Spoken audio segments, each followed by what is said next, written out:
voice of baseball, and certainly on MLB Network. Bob Costas back here on the show. How are you, Bob?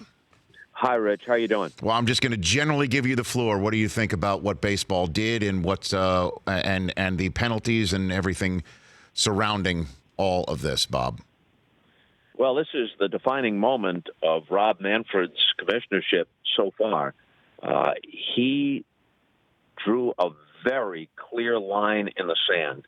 This wasn't just about punishment for the Astros and likely for the Red Sox and Alex Cora coming up shortly. This was designed not just to mete out a punishment, but to send an unmistakable message. They have to be concerned not just with existing technology, but probably by the time this segment is over, new technology will have emerged. Certainly in the upcoming years, technology that can be used and misused within baseball and other sports. So baseball and all sports have to get ahead of it. Maybe baseball more so than any other because you're not using headsets the way they do in football, and all the rest is still dependent upon hand signals, which can be stolen and decoded. And as we all know, stealing signs using your wits and powers of observation not only is allowable, it's applauded. It shows a high baseball IQ. That's gamesmanship. But using technology within the game, technology is part of the analytics and the new modern approach to baseball in terms of preparation. That's fine. You can use all the technology you want until they throw the first pitch. But other than looking at the replay monitor in the case of a challenge, in which case now MLB has security people there to make sure you can't use it for any other purpose. Other than that, I think the next step is that there is no technology allowable, no technology of any kind allowable once the first pitch has been thrown. So that will inoculate baseball, at least in theory, against whatever new techniques are coming. Look, we're not going to define it and reanalyze it each time something new comes along. Anything other than powers of observation and the naked eye, once the first pitch is thrown, is not allowable. And if you think the risk, or the reward rather, is worth the risk, look at the penalties that just were handed down to the Astros, to Lunau, and to Hinch, and for that matter to Crane, and take a look at what's coming for Cora and the Red Sox. Bob Costas here on the Rich Eisen Show, and that's my first blush reaction on the technology front, as you just went there first. When I heard this yesterday, was maybe replay is in jeopardy.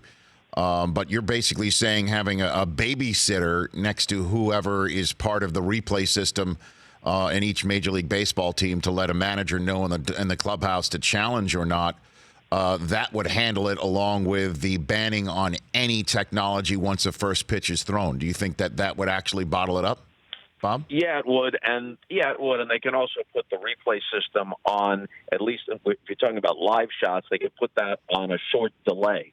Only a few seconds is enough to ensure that you can't relay the information to the hitter in time. Now, this is not going to stop anybody from taking the tape of the game, and you're also going to be banned, by the way, from having your own cameras in center field or wherever. But you could take the tape of the game and analyze it.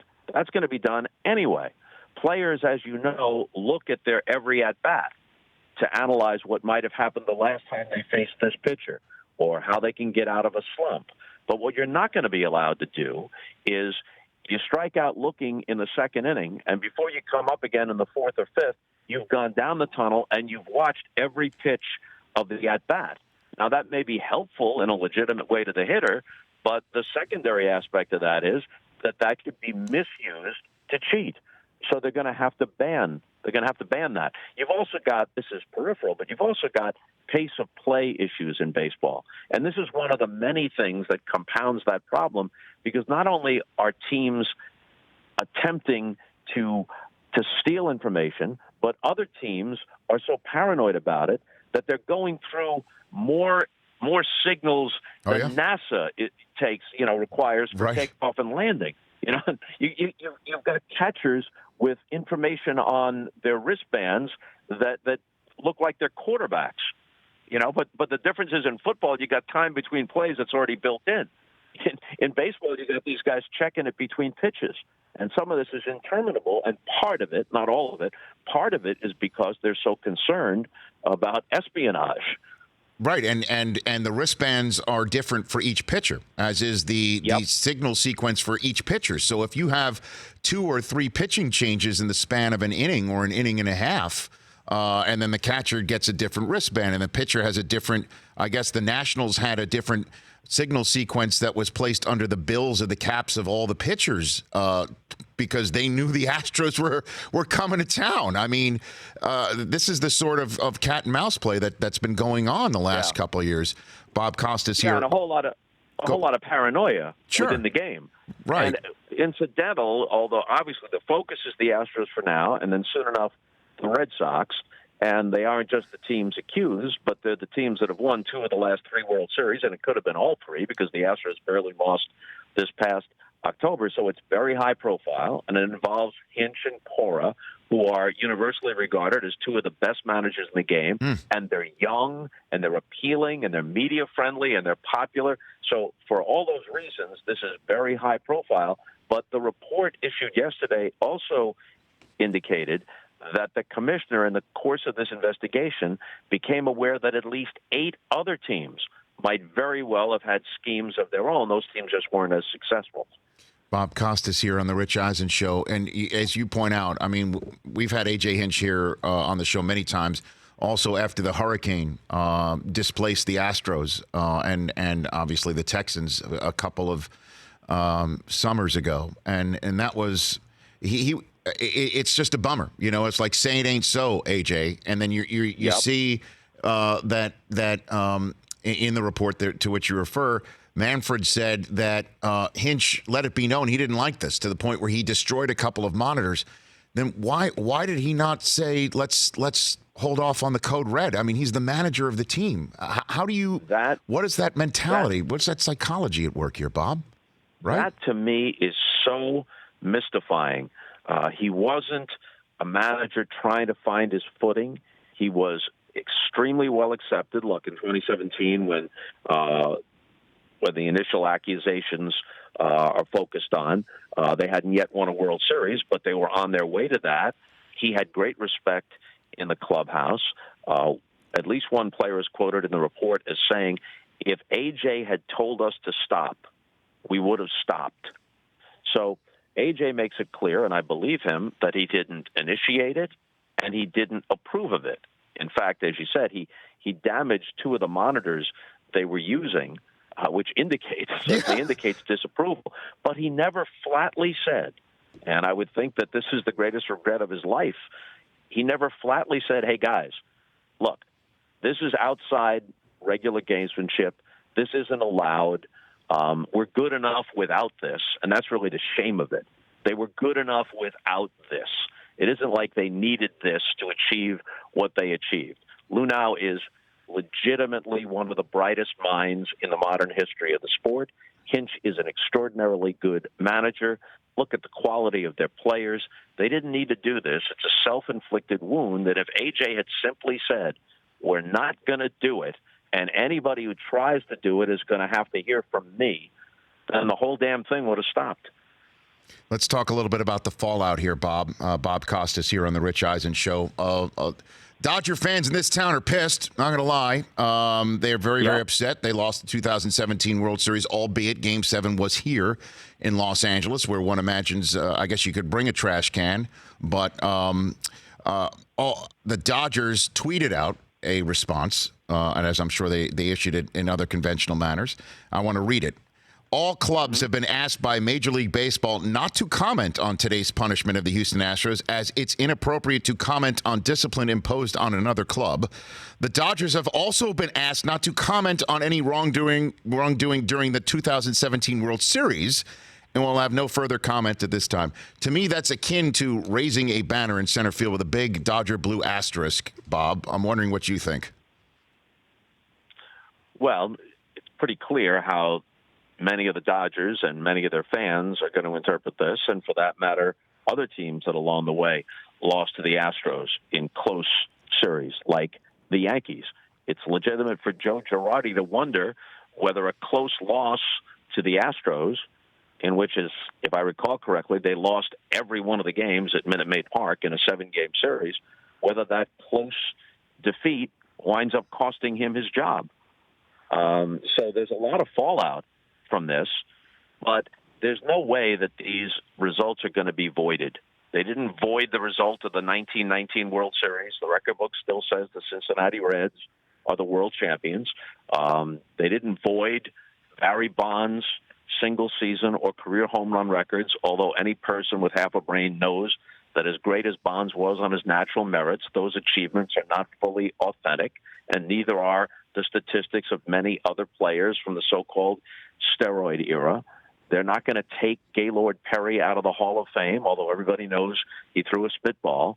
What happens here is that history and fans and people like us will make our own judgments, and how much weight we give to it will vary from person to person, but there's no question that it's a taint on the Astros as a team, and sadly, it's a taint on the individual people who have been sanctioned, and these are people of high achievement. And it's coming next for Alex Cora, because Cora was, as you know, the top lieutenant, the bench coach in Houston for Hinch in 2017, and the Red Sox are involved in another allegation, not the same but similar, using technology in a way that is prohibited. And Manfred's office had issued a warning about this previously, so it wasn't like, oh, we didn't know, we'll be good going forward. No, the warning was already in place, so we know that Cora and the Red Sox are going to get whacked to a significant extent. It's a shame, and it's going to be a taint on all those people, and they are people of high achievement and high quality who didn't need it. And also, didn't need to do it. Exactly, and players as well are involved in this. I have pounded this table on my set about Jose Altuve maybe already being a Hall of Famer based on what he's been able to achieve. Sure. And you know, for as long as we've known each other, I'm a Yankee fan, and watching Altuve turn on an off-speed pitch from a 100-mile-an-hour fastball pitcher like Aroldis Chapman, this ALCS, this one, in light of everything that's come out, the interpretation of Chapman's smile as Altuve runs the bases is like, this guy knew it was coming. And I don't know what to think, so I lay it at the feet of you. You be my conscience here, Bob. I mean, what should I think about Altuve and the rest of these Astros now? Here's the thing. When there's paranoia, and when people have not just paranoid concerns, but legitimate concerns, then anything and everything can be laid at the feet of that. Isn't it just possible that a great hitter guessed and guessed right? Sure. Or that Yu Darvish was tipping his pitches in Game 7 of the World Series in 2017 and had such a lousy outing for the Dodgers. All those things are certainly possible, in fact, even likely, because that's been going on forever in baseball. A guy guesses right, or they steal signs or pick something up with legitimate powers of observation. That's part of the game. But if we also know that cheating through prohibited technology was part of the game the last few years, then anybody is free to speculate, well, in this situation, that's why this happened. And when you're on the losing side, either as player or fan, the tendency to attribute it to that is all the greater. All right, so last word for you, Bob. I know you have some thoughts that maybe others have not kind of kicked a rock on this scandal and uncovered what may be next. What are you thinking about the next steps and the ripple effect as this large stone hits the major league pond here? Well, the Astros fired AJ Hinch and Jeff Luhnow. Now, the Red Sox have a new general manager, so the previous regime, at least in that position, not at issue. It doesn't follow that, let's assume Cora, and this is widely assumed, this isn't just me, it's widely assumed that he's going to get a year, maybe more, but at least let's say a year. The Astros fired Hinch. The Red Sox don't have to fire Cora. They could do the same thing the Saints did with Sean Payton. Hey, here's a really good coach. He's suspended for a year. We'll tread water. We want him back. So let's say that happens with the Red Sox. You can take somebody from the present staff, or maybe this is a situation where you say, if he gets a year, or even more so if he gets 2, maybe this is where you say, this is a perfect situation for Buck Showalter. Here's a guy in his mid-60s, one more go-around. We got a team that's a contender, obviously, or capable of contending. Let's plug him in there. As soon as the decision comes down with the Red Sox, there's going to be some speculation in that respect. The biggest winner in the offseason here is the Yankees. Not only do they get Garrett Cole, which would be a huge plus no matter what, but obviously they took him from the Astros, a team that they were always likely to meet at some point along the way in the postseason if they were ever going to get to the World Series. So subtract Cole from the Astros, add him to the Yankees. Now the Astros lose their terrific manager and their genius general manager, and the Red Sox, who already had issues, Mookie Betts' contract coming up, do they trade David Price coming off a terrible season last year? Now it's pretty certain that they're going to be without Alex Cora for a while. Who benefits the most from this, at least competitively? I would say it's the Yankees who do. And then the next question is this. A lot of people were asking, since the players initiated this, by all accounts, and by what's in the report, the players initiated this in Houston, why were no players sanctioned?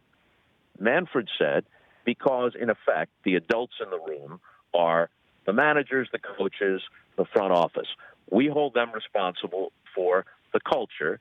Plus, since almost every player, those who benefited and those who simply knew about it, almost every player in the clubhouse knew about it. How do you begin to sort all that out? If you begin to pull on that thread, the whole garment unravels. We're not going to sanction any players, which apparently includes Carlos Beltran, who was in his last year as a player in 2017 and had a very high baseball IQ and was definitely part of the system for the Astros in 2017, now the manager of the Mets.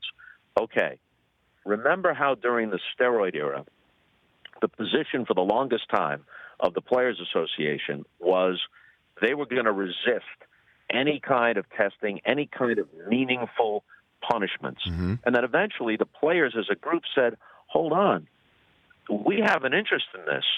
The players who are playing clean are victimized by this, or some of them feel pressured into using PEDs just to keep up. So this situation isn't just a question of protecting the guilty. You're victimizing the innocent. The same thing is true, maybe in a less obvious way, but it's true when you're talking about this kind of cheating. There are victims in this, victims on the other side, players whose statistics and standing within the game were adversely affected.